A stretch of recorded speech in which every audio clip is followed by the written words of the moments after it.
네, 3학년 1학기부터 바로 시작하겠습니다. 준비 다 됐죠? 네, 1학기 1단원은 덧셈과 뺄셈입니다. 여러분들이 세자리도 배우고 단위수가 올라왔기 때문에 세자리수의 더하기를 한번 먼저 해보도록 하겠습니다. 어려운 친구들은 두 가지 방식이 있다는 것을 떠올려 주세요. 이렇게 수 모형을 이용하는 방법이 있고요. 덧셈 세로식을 이용하는 방식이 있습니다. 자, 우선은 받아올림이 없는 세자리 숫자 더하기 한 친구들은 넘어가겠습니다. 받아올림이 있는 세자리 더하기입니다. 먼저 계산하고 선생님 정답과 비교해 주세요. 네, 세자리 덧셈이 끝난 친구들은 뺄셈으로 넘어가겠습니다. 연산이다 보니까 각자 계산하고 확인해 주면 되겠습니다. 마찬가지로 받아내림이 없는 뺄셈부터 진행하고 어려운 친구들이 직접 그림을 그리거나 모형을 이용하면 됩니다. 하지만 너무 단위가 크기 때문에 세로 뺄셈식을 이용하는 것이 조금 더 좋을 것 같습니다. 네, 이렇게 자리 위치값을 확인해주면 여러분들이 틀릴 일 없이 계산 실수하지 않게 이렇게 표시를 하면 됩니다. 이번에는 받아내림이 있는 뺄셈입니다. 네, 계산했으면 이렇게 받아내림할 때 꼼꼼하게 적어주는 습관을 들인다면 학년이 올라갈수록 계산 실수할 확률이 낮아지니까 꼭 챙겨주세요. 자, 2단원 평면 도형입니다. 여러분들이 2학년 때 삼각형, 사각형, 원 등에 대해서 배웠지만 구체적인 용어들은 이번 3학년 돼서 굉장히 많이 나옵니다. 여러분들이 잘 알고 있는지 한번 질문해 보도록 하겠습니다. 이렇게 두 점을 곱게 이은 선을 무엇이라고 하나요? 선분이라고 합니다. 그래서 점 기역과 점 니은을 이은 선분을 부르는 방식은 선분 기역 니은 또는 반대로 선분 니은 기역이라고 합니다. 네, 이번에는 한 점에서 시작하여 한쪽으로 끝없이 느린 고딩선을 반직선이라고 합니다. 즉, 점 기역에서 시작해서 쭉 니은을 지나는 반직선을 반직선 기역 니은이라고요. 반대로 점 니은에서 시작해서 점 기역으로 가는 것은 반직선 니은 기역이라고 합니다. 선분을 양쪽으로, 한쪽이 아니라 양쪽으로 쭉 느린 선을 직선이라고 합니다. 한쪽은 반직선, 양쪽이면 직선입니다. 그렇기 때문에 읽을 때에도 직선 기역 니은 또는 직선 니은기라고 있습니다. 많은 학생들이 고학년이 되어서도 어려워하는 개념입니다. 한 점에서 예를 들어 점 니은에서 두 반직선으로 그었을 때 이루어진 도형을 한 글자로 무엇이라고 하죠? 네, 각이라고 합니다. 즉, 그림의 각을 각 기역 니은 디귿 또는 각 디귿 니은 기역이라고요. 이때 점 니은을 각의 꼭지점이라고 합니다. 여러분들이 2학년 때 변과 꼭지점에 대해서 배운 거 기억하고 있어야 됩니다. 그래서 방직선 니은 기역과 반직선 니은 디귿을 각의 변이라고 합니다. 마찬가지로 변과 꼭지점 한 번씩 더 기억을 해주면 좋겠습니다. 자, 각 중에서 그림과 같이 종이를 반듯하게 두 번 접을 때 생기는 각을 무엇이라고 한다? 네, 직각이라고 하고요. 이렇게 네모 표시를 한다까지 기억해 주세요. 자, 여러분들은 그래서 직각을 배웠고요. 2학년 때 삼각형도 배웠습니다. 그래서 다음 그림과 같이 한 각이 직각인 삼각형을 5글자로 직각 삼각형이라고 한다. 여러분들이 배운 개념이 합쳐졌습니다. 마찬가지로 네 각이 모두 직각인 사각형은 직각 사각형이 아니라 직사각형이라고 합니다. 이번에는 선생님이 반대로 질문할게요. 너무 쉬우니까. 그러면 정사각형의 개념은 무엇인가요? 이 대답을 정확하게 해야 여러분들이 평면 도형의 다양한 형태를 정확하게 이해한 것입니다. 지금 그림을 보면 네 각이 모두 뭐죠? 그쵸? 네 각이 모두 직각이고 네 변의 길이가 모두 같은 사각형을 정사각형이라고 한다라고 해서 직각삼각형, 직사각형, 정사각형에 대한 도형을 배웠습니다. 3단원 나눗셈으로 넘어가겠습니다. 네, 곱셈에 반대되는 개념이라고 생각하면 되고요. 8 나누기 2는 4와 같습니다는 읽을 수 있을 것 같아서 넘어갔고요. 더 중요한 이 4는 8 나누기 했을 때 이 4를 수학적으로 무엇이라고 부르는지 기억하나요? 네, 몫이라고 표현을 하고요. 더 중요한 8은 나누어지는 수, 2는 나누는 수라고 합니다. 혹시 일부 친구들이 8, 즉 앞에 있는 수는 큰 수, 뒤에 있는 작은 수라고 표현을 하는데요. 그렇게 되면 잘못된 개념을 가질 수 있기 때문에 앞에 나오는 수는 나누어지는 수, 뒤에 오는 수는 나누는 수로 정확하게 개념을 이해해 주길 바랍니다. 선생님이 항상 질문하는 것이 있죠. 곱셈을 왜 했죠? 라고 하는 것처럼 나눗셈을 왜 해야 되는 질문에 스스로 한번 생각을 해주길 바라겠고요. 힌트는 여기 있습니다. 즉, 나눗셈은 뺄셈을 여러 번 해야 되는 것을 조금 더 간단하게 표현하는 것인데요. 8에서 2를 4번 빼면 0이 되는 것처럼 하나, 둘, 셋, 4번 오래 빼면 힘들어지니 8 나누기 2를 하면 4가 되는구나 라고 해서 나눗셈을 이렇게 사용할 수 있다라는 것을 기억해 주고요. 곱셈과 나눗셈은 서로 비슷하지만 반대되는 개념을 가지고 있기 때문에 여러분들이 15 나누기 3의 몫을 구할 때에는 거꾸로 3에서 무엇을 곱해주면 15가 될지를 생각하면 몫이 5가 되겠구나 라는 것을 여러분들이 이해할 수 있을 것입니다. 곱셈을 조금 더 나아가 보도록 하겠습니다. 지금까지 여러분들이 한 자릿수 곱하기 한 자리였다면 이번에는 두 자릿수 곱하기 한 자리가 되는데요. 두 자리 중에서도 몇십 곱하기 몇입니다. 뒤에 0이 있으니까 여러분들이 이럴 때에는 곱셈을 하고 나서 어떻게 해주면 되죠? 네, 2 곱하기 2를 먼저 하고 뒤에다가 0을 붙여주는 방식도 있다라는 것을 여러분들이 알고 있으면 좋겠습니다. 자, 이번에는 몇십 몇 곱하기 몇인데요. 12 곱하기 3 여러분들이 쉽게 할 수 있을 건데요. 한 가지 선생님이 정확하게 알려주고 싶은 것이 있어서 준비했습니다. 여기서 여러분들이 아마 이렇게 먼저 곱했을 거예요. 그래서 결국 2 곱하기 3이 나왔고요. 그 다음에는 여러분들이 이렇게 계산을 하는데 1 곱하기 3이 맞다 아니다? 아닙니다. 우리 항상 자리 위치값을 기억하라고 했죠. 이 1은 10의 자리에 있기 때문에 정확하게 표현하면 10이 되는 겁니다.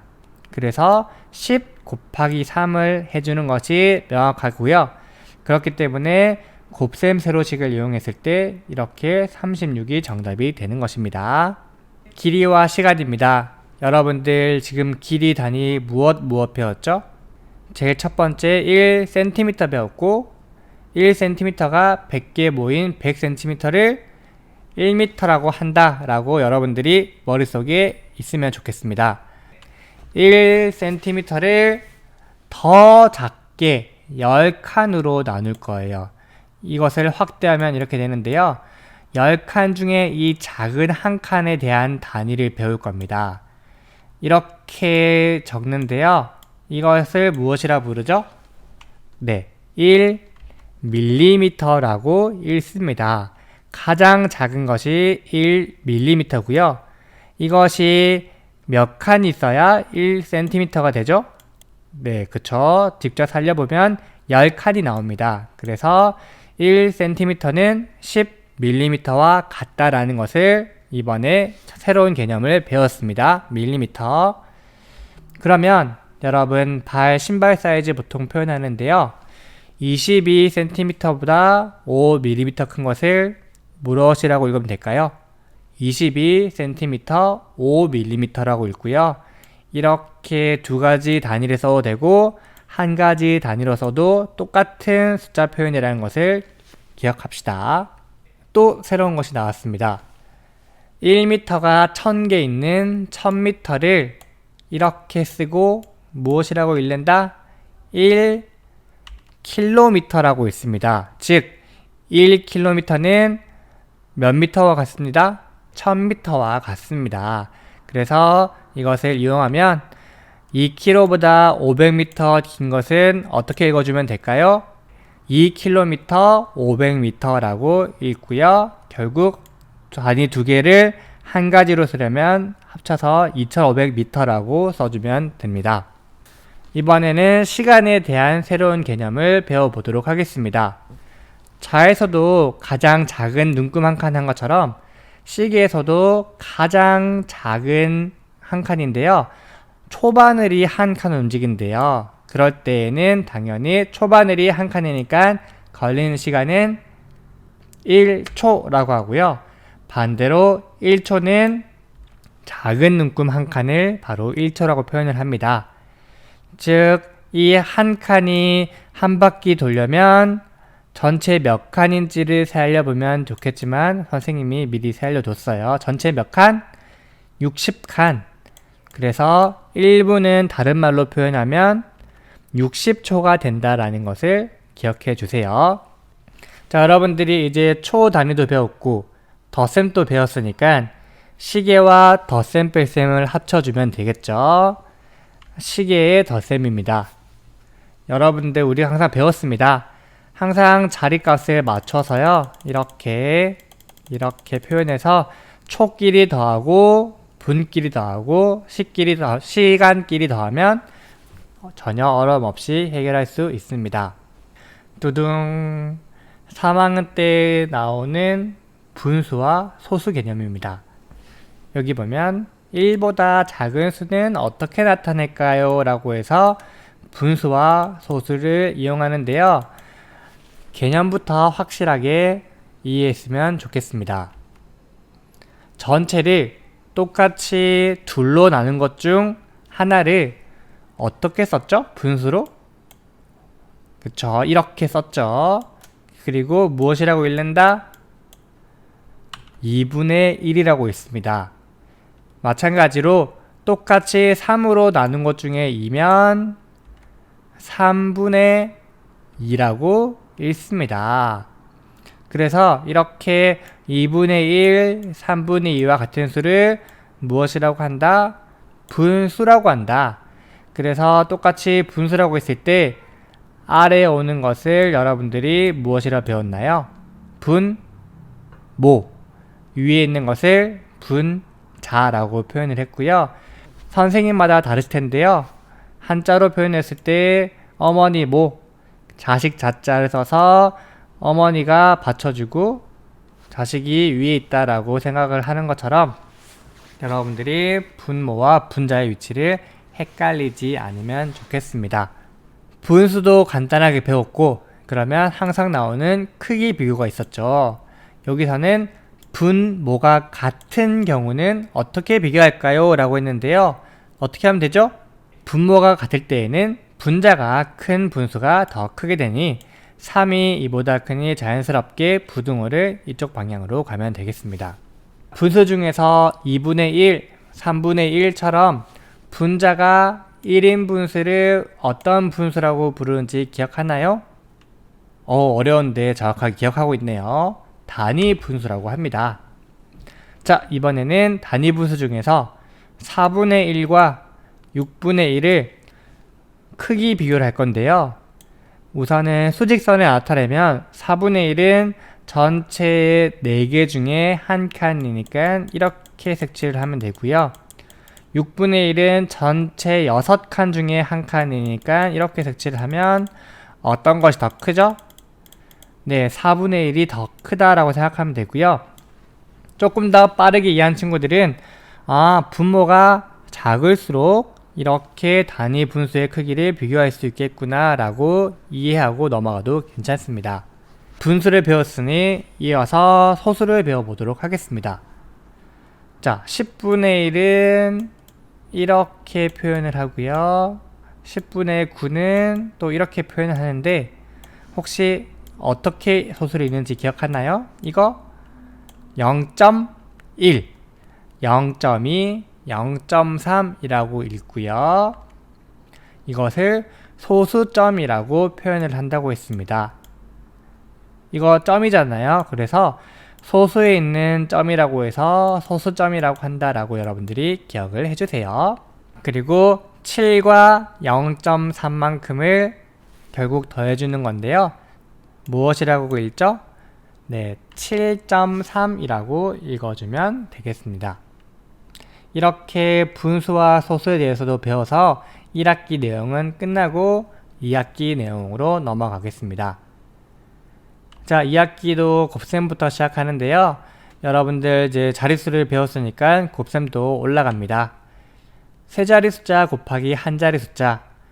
어려운 친구들은 마찬가지로 모형을 이용하든 세로 곱셈식을 이용해서 자리 위치값을 정확하게 맞춰주면 되겠습니다. 그리고 1의 자리, 10의 자리, 100의 자리 헷갈리지 않으면 좋겠고요. 두 자릿수 곱하기 두 자리 숫자도 이렇게 여러분들이 정확하게 위치값을 지키고 받아올림이 있으면 정확하게 받아올림 적어주면 되겠습니다. 이 두 가지를 할 수 있으면 곱셈은 더 이상 연산할 필요가 없습니다. 곱셈에 이어 나눗셈입니다. 60 나누기 3. 어려운 친구들은 이 60을 똑같이 3등분 한다 라고 생각을 하면 되겠습니다. 두 자리 숫자 나누기 한 자리 숫자가 되는데요. 마찬가지로 모형을 이용하는 방법이 있고요. 아니면 나눗셈식을 이용해서 똑같이 이렇게 위치값을 지켜서 여러분들이 표시해주면 좋겠습니다. 이 3이 아니라 30이라는 걸 기억하고 30에는 3이 10번 들어간다 라고 생각을 해주는 것이 정확한 나눗셈의 개념 이해입니다. 나눗셈식을 세로로 쓰는 방법이 있는데요. 이것은 몫은 아까 우리가 배웠습니다. 몫도 중요하지만 선생님이 이 36 앞에 있는 숫자는 큰 숫자가 아니라고 말을 했습니다. 이렇게 나누는 수와 나누어지는 수로 표시가 된다. 즉 세로로 표현할 때에는 나누어지는 수가 안쪽에 들어온다 라고 생각해 주세요. 자, 이렇게 나누었을 때 정확하게 떨어지는 것이 있고 아니고 나머지가 있는 것이 있습니다. 선생님이 수업하느라 표현이 되어 있네요. 19를 5로 나누면 몫은 3이 되고 4가 남는다고 했습니다. 즉 19 안에는 5가 3번 포함된다고 할 수 있는데요. 우리가 배웠던 몫 배웠고 나누어지는 수, 나누는 수를 배웠는데요. 지금까지는 여기가 0이었는데 처음으로 0이 아니었습니다. 그런데 한 가지 나머지는 나누는 수보다 커야 할까요? 작아야 할까요? 작아야 합니다. 나머지가 나누는 수보다 더 크게 되면 잘못된 계산식이니 새로 해야 됩니다. 그리고 나머지가 0일 때에는 나누어 떨어진다라는 개념을 기억해 주세요. 나누어 떨어지는 나눗셈이 있고요. 나누어 떨어지지 않을 때에는 나머지가 발생한다라는 것을 기억하고 넘어갑시다. 여러분들이 나눗셈을 정확하게 했는지 검산하는 방법이 있는데요. 이것을 조금 어려워하는 친구들이 많았습니다. 16 나누기 5를 했을 때 몫은 3이 되고 나머지가 1이 됐어요. 그러면 우리가 계산을 정확하게 했는지 확인하려면 나누는 수와 몫을 먼저 곱합니다. 이렇게 5 곱하기 3을 하면 15가 되는데 15와 나누어지는 수가 지금 같지 않죠. 즉 나머지만큼 차이가 나기 때문에 곱한 값에다가 나머지를 더해주면 결국 16, 16이 똑같아집니다. 나누는 수 곱하기 몫, 거기에 나머지를 더하면 무엇이 되어야 된다? 제일 앞에 있는 나누어지는 수가 되어야 됩니다. 이렇게 검산을 해야 내가 계산 실수를 했는지 정확하게 풀었는지를 스스로 확인할 수 있습니다. 3학년 때 너무 개념들이 또 많이 나와서 어려운 친구들이 있는데요. 어려운 친구들은 중간중간 멈춰서 책을 한 번 더 살펴보고 그 다음 다시 영상으로 오면 좋겠습니다. 처음부터 끝까지 한 번에 보려면 힘들 수가 있으니까요. 오늘은 한 학기 것만 하고 오늘은 1단원 것만 하고 끊어서 공부해도 괜찮습니다. 원입니다. 우리는 지금까지 이러한 형태를 원이라고 합니다 라는 것을 배웠는데요. 이번 시간에는 원에 대해서 세부적인 개념을 배워보도록 하겠습니다. 누름모식 꼽힌 점에서 한 점까지의 길이는 모두 같습니다. 이 점 O를 무엇이라고 하나요? 원의 중심이라고 하고요. 원의 중심에서 원 위에 한 점을 이은 점, 즉 이렇게 점을 이었을 때 이것을 반지름이라고 한다고 했습니다. 이렇게 한 점을 이으면 이것이 반지름이 되는 것이고요. 원 위에 두 점을 여기서부터 이렇게 쭉 이었을 때 반드시 원의 중심을 지나야 되는데요. 이렇게 되는 선생님의 직선이 아니죠. 이 선분을 원의 지름이라고 합니다. 여러분들이 기억해야 되는 것은 원의 중심, 원의 반지름, 원의 지름의 각각 차이점을 정확하게 알고 넘어가야 됩니다. 그러면 각자 원의 성질을 이야기해 볼까요? 네, 원의 지름은 원을 똑같이 둘로 나눕니다. 그리고 원의 중심에서 반지름을 갈 경우 반지름의 길이는 모두 같습니다. 지름의 길이도 모두 같습니다 등등을 여러분들이 말할 수 있으면 됩니다. 이어서 분수 단원으로 넘어가도록 하겠습니다. 아까는 분수가 어떤 것이었는지 배웠다면 이번에는 더 구체적인 개념을 배웁니다. 색칠한 부분을 표현하세요인데요. 전체 몇 묶음인가요? 두 묶음. 그 중에서 부분은 한 묶음이니까 당연히 어떻게 표현해주면 되죠? 네, 2분의 1입니다. 즉 전체가 몇 개냐 그리고 내가 선택할 부분은 몇 개냐 라고 생각하면 됩니다. 즉 전체는 3개 묶음이 있으니까 분모에는 3이 가고 우리가 필요한 묶음은 2묶음이니 부분인 분자가 2가 되는 것입니다. 여러분들이 분수를 어려워하는 친구들이 많은데요. 자, 예를 들어서 선생님이 다르게 질문을 해볼게요. 9의 3배는 얼마입니까? 즉 9 곱하기 3은 27이잖아요. 숫자가 더 커져요. 그럼 반대로 9의 3분의 1은 커져야 될까요? 작아져야 될까요? 맞아요. 작아져야 돼요. 자, 그러면 전체를 3분의 1만큼씩 전체를 3등분해서 하나만 선택하라는 거죠. 자, 9마리를 3등분을 하면 1등분, 2등분, 3등분. 즉, 이 3분의 1이라는 것은 1, 2, 3 중에 3가지 묶음 중에 1가지 묶음이니까 9의 3분의 1은 몇 마리가 된다? 네, 3이 된다라고 여러분들이 쉽게 이해해주면 됩니다. 또 새로운 분수의 개념이 나왔습니다. 4분의 1, 4분의 2, 4분의 3과 같이 분자가 분모보다 작은 분수를 무슨 분수라고 한다? 진분수. 그리고 4분의 4, 4분의 5와 같이 분자가 분모와 같거나 분모보다 크면 가분수로 간다. 선생님마다 표현하는 방식이 다른데요. 쉽게 기억하려면 진짜 분수, 가짜 분수라고 하는데요. 아까 선생님 말했죠. 밑에가 분모, 위에가 분자인데 여러분들 자식의 나이가 어머니 나이보다 많을 수가 있나요? 그럴 수 없죠. 그렇기 때문에 더 작은 나이면 진짜 분수, 같을 수도 없고 어머니 나이보다 많을 수가 없기 때문에 가짜 분수라고 표현을 한다고 하는데 쉽게 기억할 친구들은 이렇게 이용하면 되겠고요. 분자와 분모가 같은 경우는 뭐랑 같다? 네, 1과 같습니다. 그래서 1, 2, 3과 같은 수는 분수가 아니라 자연수라고 표현을 합니다.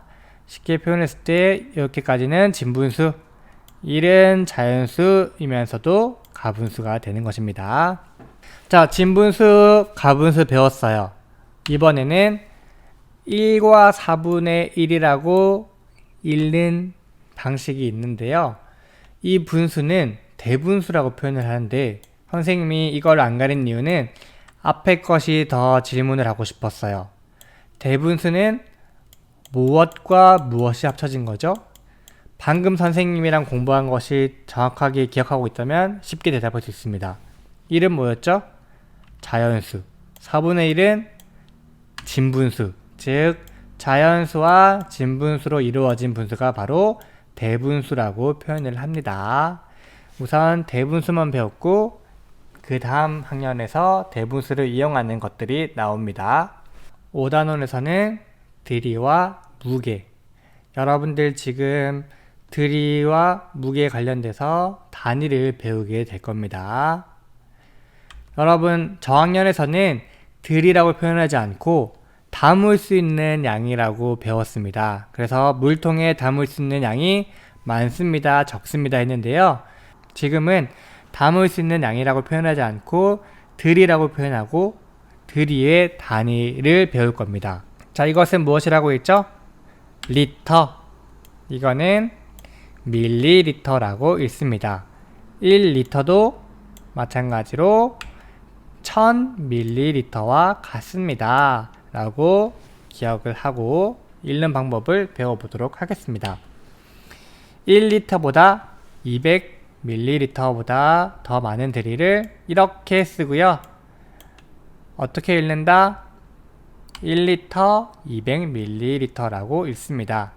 즉 이렇게 표현하는 방식도 있고 한 가지 단위로 표현하는 방식도 있습니다. 마찬가지로 들이를 어림잡아 말할 때에는 한 글자 무엇을 붙여준다? 네, 약을 붙여줍니다. 약 몇 리터, 약 밀리리터를 배웁니다. 자, 들이의 단위를 배웠으니 이번에는 무게의 단위를 배워보도록 하겠습니다. 무엇이라 읽었죠? 킬로그램. 무엇이라 읽었죠? 네, 그램이라고 읽었습니다. 아까 1리터가 1000ml인 것처럼 1kg도 결국 1000g과 동일하다라는 것을 함께 기억하면 여러분들이 이해하기도 쉽고 기억하기도 쉬울 겁니다. 읽는 방법 가도록 할게요. 1kg보다 500g 더 무거운 것을 이렇게 쓰고 어떻게 읽는다? 1kg 500g이라고 읽습니다. 방식은 이렇게 표현을 하는 방식도 있고 이렇게 표현하는 방식이 있습니다. 각자 자신의 몸무게를 한번 두 가지 방식으로 이용을 해봐도 괜찮겠습니다. 훨씬 더 무거운 단위를 쓸 때는 1톤이라는 것을 사용하는데요. T라고 하죠. 1톤. 1톤은 1000kg을 표현할 때 이렇게 단위를 쓰게 됩니다. 마찬가지로 어림할 때에는 쉬우니까 가리지 않았습니다. 그리고 마지막으로 자료의 정리인데요. 이제 여러분들이 그래프라는 것을 살짝 배워보게 될 겁니다. 그 그래프 중에서도 알려고 하는 수를 그림으로 나타낸 그래프를 무엇이라고 할까요? 합쳐서 그쵸? 그림 그래프라고 하고요. 여러분들 앞으로 그래프가 자주 나올 텐데요. 우선 그래프는 표를 보고 이해할 수 있으면 됩니다. 예를 들어서 그림 그래프 했을 때 수요일날 도서관을 이용한 학생 수는 어떻게 알 수 있을까요? 큰 스마일 2개, 작은 스마일 2개니까 오른쪽 끝에 보면 나와 있어요. 아, 큰 스마일은 10명, 작은 스마일은 2명이니까 결국 20 더하기 2 수요일날은 22명이 이용했구나 라는 것을 이해할 수 있으면 그림 그래프도 전혀 어려운 것이 없습니다. 네, 이렇게 3학년 1학기, 2학기 전체 내용을 배웠는데요. 생각보다 내용이 굉장히 많아서 여러분들 3학년 때 어려움을 느낀 친구들이 많은데요. 그럴수록 한 단원씩 조금씩 개념을 이해하다 보면 자신감을 붙게 되고 4학년 올라가서도 엄청 수학이 쉬웠다는 것을 느낄 수가 있을 겁니다. 네, 여기까지 모두 대답하고 개념을 이해한 친구들은 3학년 수학 내용에서 어려움이 없었을 거고요. 3학년 친구들은 1학년, 2학년, 3학년치 듣느라 고생 많았고요. 4, 5, 6학년 학생들은 조금만 더 힘을 내어서 수학 복습을 했으면 좋겠습니다. 그러면 4학년 영상에서 봅시다. 안녕.